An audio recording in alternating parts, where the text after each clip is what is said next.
டேய் வீட்டில் தண்டமா இருக்கிறதுக்கு என் கூட வந்தாச்சும் வேலை ஏதாச்சும் கற்றுக்கலாம்ல. ஆமாம் படிக்கணும். 3 வருஷமா 12ஆம் கிளாஸ் படிக்கிற ஒழுக்கமா வீட்டுல இருந்து படிக்கணும், இல்லை அடி பிச்சிருவேன். டேய் அவனை பார்த்துக்கடி. அப்பாடா நல்ல வேலை போயிட்டாரு. அக்கா நான் சாப்பிட விளையாட போகிறேன். ஏன்டா இப்போதானே வெளியே போகாதன்னு திட்டினாரு. விடுக்கா, மாமா அப்படி தான் தெரிஞ்சது தானே. சரி சாப்பாடு எடுத்து நான் கிளம்புறேன். நீ எல்லாம் உருப்படவே மாட்ட. இந்தாடா. டேய் எங்கடா போடுற? ஒன்னாச்சும் ஒழுங்கா போடுறியா?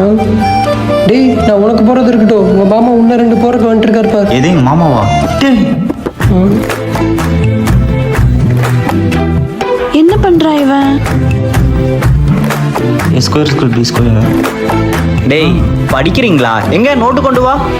இந்த ஆள் வேற எது கூப்பிட்றான்னு தெரியலையே. மாமா என்ன படிச்சுட்டு இருந்த?